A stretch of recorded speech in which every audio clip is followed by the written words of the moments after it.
روایت اس سے بھی زیادہ لمبی ہے، لیکن میں نے صرف یہ ہیں نعمان بن ثابت، نعمان بن بشیر، سیدنا نعمان بن بشیر رضی اللہ عنہ۔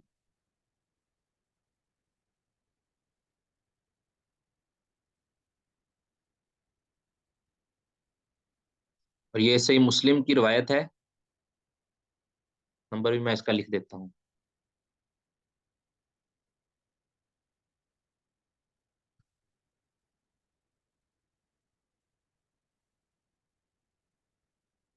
یہ 1599 نمبر روایت ہے، 1599، 1599 نمبر صحیح مسلم کی یہ حدیث ہے۔ اب یہ اس کے اندر کچھ مسئلے ایسے ہیں کہ جس کا تعلق فقہا کے ساتھ ہے، یعنی فقہا جو کتاب و سنت کے دلائل سے مسائل اخذ کرتے ہیں ان کو فقہا کہتے ہیں۔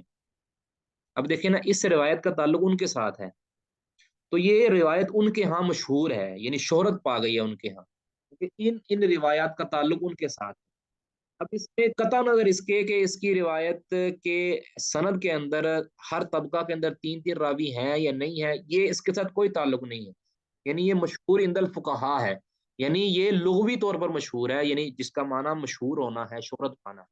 ان الحلال، ترجمہ اس کا کر دیتا ہوں میں، ان الحلال بین، رسول اللہ صلی اللہ علیہ وسلم نے فرمایا بے شک حلال بالکل واضح ہو چکا ہے، وَإِنَّ الْحَرَامَ بَيِّنٌ، بے شک حرام بھی بالکل واضح ہے، وَبَيْنَهُمَا مشتبہات، اور ان دونوں کے درمیان یعنی حلال و حرام کے درمیان مشتبہات، کچھ مشتبہ چیزیں ہیں، یعنی جن کا حلال ہونا یا حرام ہونا یہ واضح نہیں ہے، مشتبہ ہیں، لا يعلمهن كثير من الناس، ان مشتبہات کو نہیں جانتے بہت سے لوگ، یعنی عوام لوگ جو ہے نا وہ نہیں جانتے، باقی جو علماء اور فقہاء ہیں وہ اس کو جانتے ہیں، وہ چونکہ کتاب و سنت کے دلائل اور اس کی جو حقیقتیں ہیں ان سے بالکل آشنا ہوتے ہیں، اس لیے وہ ان کو جانتے ہیں، یعنی مشتبہ چیزوں کو۔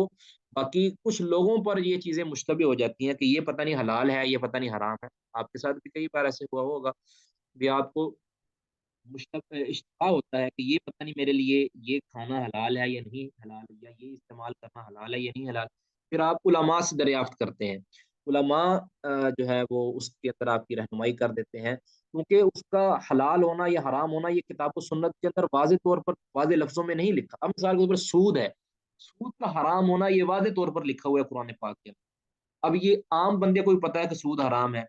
زنا کا حرام ہونا یہ ہر بندے کو، ہر عورت کو پتا ہے کہ یہ حرام ہے، اللہ تعالیٰ نے حرام کر دیا ہے۔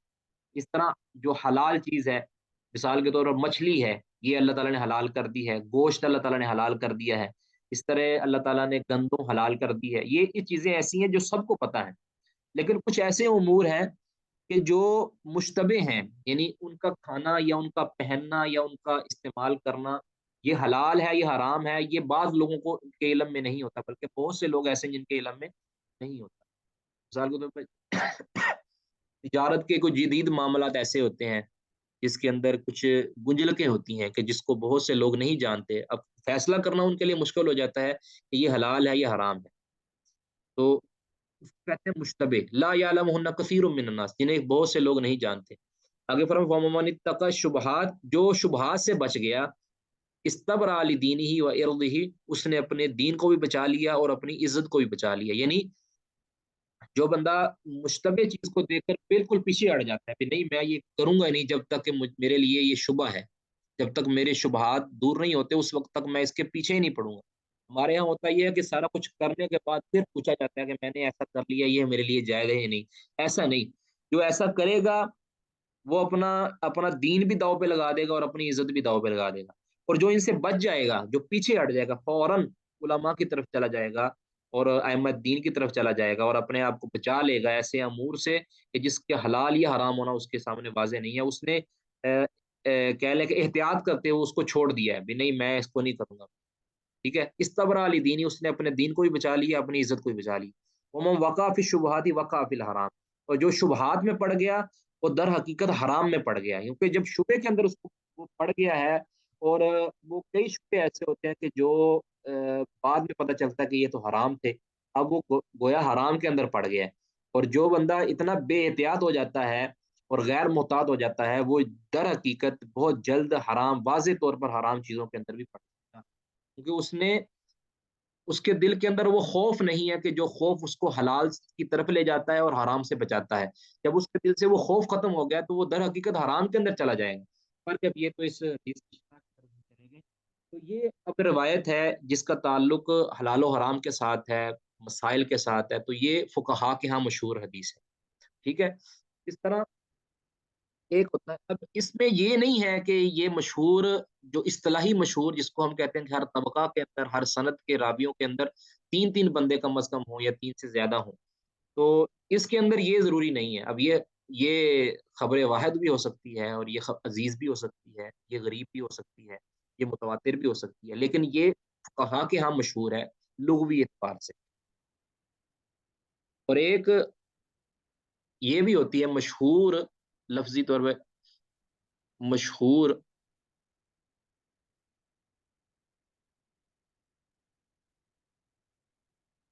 لفظ ایک بولا جاتا ہے، میں یہاں لکھ دیتا ہوں، المشہور علی الالسنہ، علی الالسنہ، المشہور علی الالسنہ، یعنی زبانوں پر جو مشہور ہو۔ الالسنہ کا مطلب ہے لسان کی جمع ہے السنہ، المشہور علی الالسنہ، جو چیز، جو روایت زبانوں پر مشہور ہو، یعنی زبانیں زد عام ہو، خاص و عام ہو، یعنی ہر بندہ اس روایت کو پڑھتا ہے، وہ صحیح بھی ہو سکتی ہے، وہ ضعیف بھی ہو سکتی ہے، وہ موضوع بھی ہو سکتی ہے۔ اب مثال کے طور پر ایک روایت مشہور جو لوگوں کی زبانوں پر مشہور ہو گیا، اس کی حقیقت تو نہیں ہے، اس کی تو سند ہی نہیں ہے دنیا کے اندر، وہ میں سند یہاں لکھتا ہوں، آپ نے یہ کتابوں کے اندر پڑھی ہے حتیٰ کہ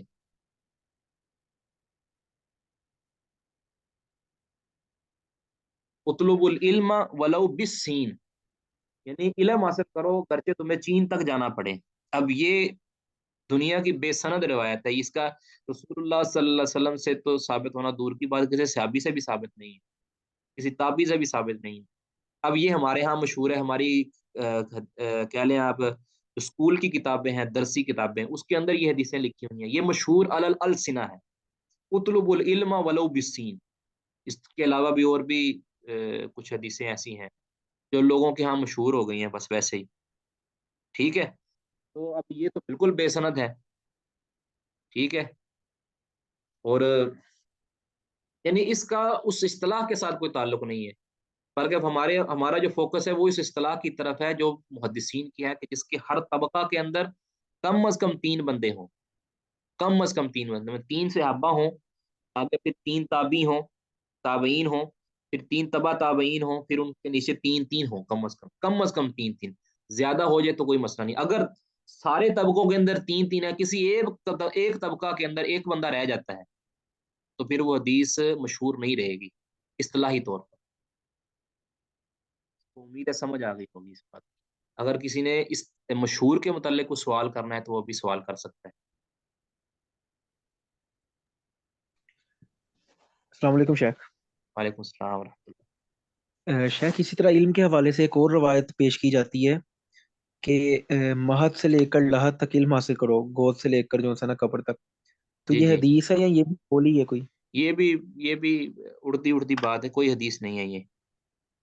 جی شیخ۔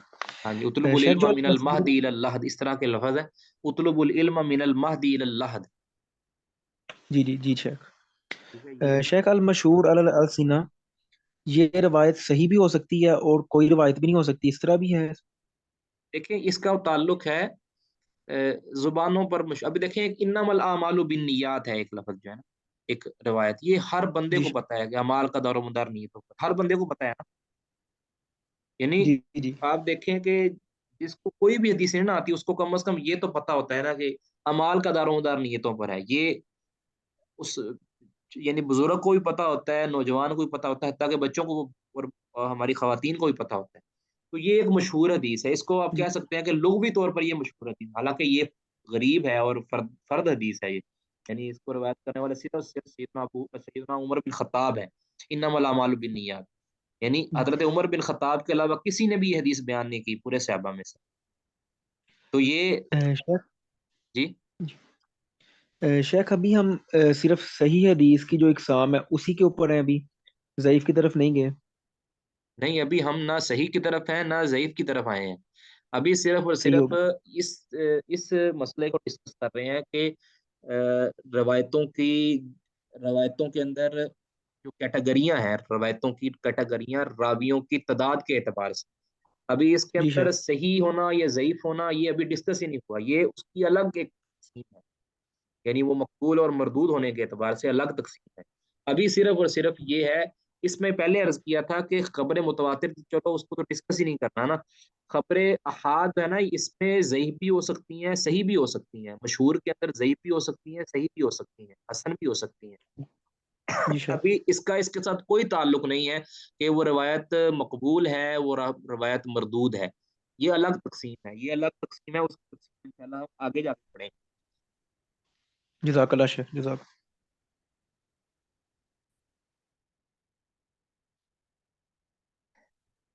اچھا، یہ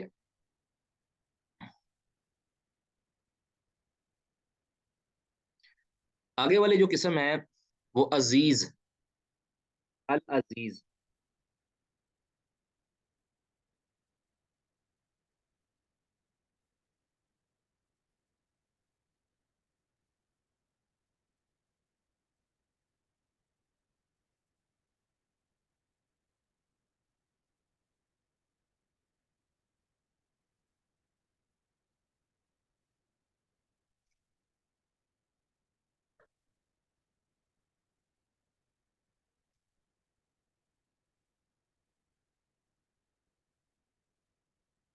یہ تعریف ہے العزیز کی. العزیز ویسے تو عزیز کا یہ یاد رکھیں کہ یہ جو عزیز کی تعریف بنائی یہ متاخرین کے ہاں ہے. یعنی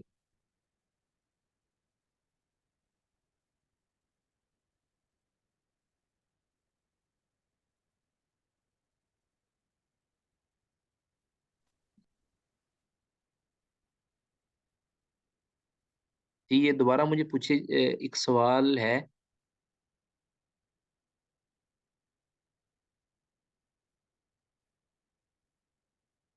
جی مجھے یہ سمجھ نہیں آ رہا آپ کا سوال. جی کیا پوچھنا چاہتی ہیں آپ؟ جی العزیز. العزیز کی تعریف جو یہ کی جاتی ہے، پھر مقرر عرض کرتا ہوں کہ اگر تو یہ اس مقصد کے لیے کی گئی ہے یہ تقسیم کہ عزیز روایت کو قبول کیا جائے گا اور غریب کو رد کر دیا جائے گا. ہاں، یہ المشہور عند الفقہاء پہلے عرض کر دیا کہ فقہاء، فقی کہتے ہیں ان علماء کو کہ جو کتاب و سنت کے دلائل سے مسائل اخذ کرتے ہیں، یعنی لوگوں کے مسائل کو حل کرتے ہیں، اس کو فقی کہتے ہیں. اور فقہاء کے ہاں کچھ حدیثیں مشہور ہوئی ہیں، یعنی جو ان کے استعمال کے اندر زیادہ آتی ہیں وہ اس کو کہہ دیتے ہیں کہ یہ مشہور ہے فقہاء کے ہاں حدیث. یعنی فقہاء نے اس حدیث کو بہت زیادہ استعمال کیا ہے. ٹھیک ہے، یعنی اس سے بہت زیادہ مسائل اخذ کیے ہیں. اب جس طرح عرض کیا ان الحلال بین والحرام بین، یہ روایت ان کے ہاں بہت استعمال ہوئی ہے. اس کے علاوہ کچھ روایتیں فقہاء کے ہاں استعمال ہوئی ہیں، مثلا انما الاعمال بالنیات، یہ بھی ان کے ہاں بہت زیادہ استعمال ہوئی ہے. یعنی کسی بھی مسئلہ کے اندر وہ بتانے کے لیے کہ اس میں نیت کرنی شرط ہے تو وہ اس حدیث کو دلیل بناتے ہیں. اس کے علاوہ اور بھی کئی ایسی روایتیں ہیں کہ جو فقہاء کے ہاں شہرت پا گئی ہیں، یعنی شہرت مشہور ہو گئی ہیں، تو وہ وہاں مراد لغوی طور پر مشہور ہونا ہے. وہاں یہ نہیں ڈسکس کیا جائے گا کہ یہ ہر طبقہ کے اندر اس کی تین تین راوی یا تین تین بندے اس کو روایت کر رہے ہوں. وہاں یہ چیز ڈسکس ہی نہیں ہوتی. جو محدثین کی ہاں مشہور ہوتی ہے اس کے اندر یہ ڈسکس ہوتی ہے کہ اس کو تین بندے کم از کم اس کو ہر طبقہ کے اندر بیان کرنے والے. جو مشہور السنہ ہے یا مشہور عند الفقہاء ہے اس کے اندر یہ چیز ڈسکس نہیں ہوتی. جی العزیز، الحدیث الذی، وہ حدیث لا یقل رواته، جس کے راوی کم نہ ہوں عن اثنین، دو سے. فی جمی طبقات سندی، سند کے تمام طبقات کے اندر، یعنی طبقات سند کے جتنے بھی طبقات، طبقہ پہلے بتا دیا آپ کو کہ سند کے جتنے بھی حصے، ان کے اندر راوی کم از کم دو ہوں، کم از کم دو. عزیز کے اندر مشہور کے اندر تھا کم از کم تین ہوں، تین سے زیادہ ہو جائیں تو کوئی مسئلہ نہیں ہے. اس کے اندر ہے کہ کم از کم دو ہوں. اب اگر مثال کے طور پر ایک طبقہ کے یعنی سارے کے سارے طبقہ کے اندر راوی دو سے زیادہ ہو جاتے ہیں سارے کے سارے، تو پھر وہ تو مشہور کے درجہ پہ پہنچ جائے گا نا، یعنی تین ہو جائیں گے کم از کم، یا تین سے زیادہ ہو جائیں گے. اس کے اندر ہے کہ سارے کے سارے طبقوں کے اندر راوی کم از کم جو ہے وہ دو ہوں، کم از کم دو ہوں. اور اگر مثال کے طور پر پانچ طبقے ہیں نا، اگر پانچ طبقے ہیں سند کے، ان میں سے چار میں چار چار راوی آ جاتے ہیں یا تین تین راوی آ جاتے ہیں، لیکن ایک طبقہ کے اندر دو راوی آ جاتے ہیں، تو میں نے اس کو کہیں گے کہ یہ عزیز ہے، کہ اس کے کم از کم ایک طبقہ کے اندر راوی دو رہ گئے ہیں. یہ اس کو کہتے ہیں العزیز. اس کی مثال میں آپ کو دے دیتا ہوں.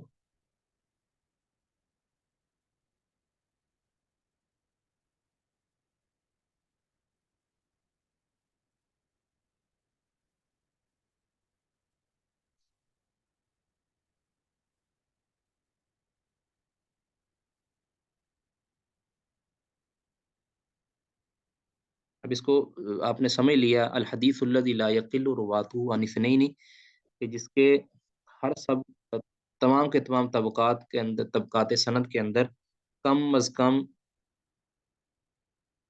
کم دو راوی ہوں. یعنی بعض طبقوں کے اندر زیادہ بھی ہو سکتے ہیں، لیکن ایک کم از کم ایک طبقہ کے اندر جو ہے نا راوی دو رہ جائیں.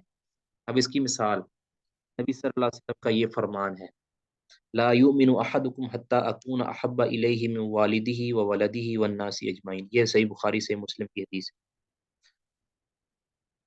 رسول اللہ صلی اللہ علیہ وسلم فرمایا، لا یؤمن احدکم، تم میں سے کوئی ایک اس وقت تک مومن نہیں ہو سکتا، حتی اکون، حتی کہ میں ہو جاؤں، احب الیہ، اس کو سب سے زیادہ محبوب، من والدی، اس کے والد سے، وولدہ، والدہ سے کے اندر والد کے اندر والدہ بھی شامل ہے، من والدہ اس کے والدین اس کا معنی کریں گے، وولدہ اور اس کے اولاد، اس کے اندر بیٹے بھی آئیں گے بیٹیاں بھی آئیں گی، والناس اجمعین، اور تمام کے تمام لوگوں سے زیادہ میں محبوب نہ ہو جاؤں، اس وقت تک کوئی بندہ مومن نہیں ہو سکتا، یعنی کامل مومن نہیں ہو سکتا.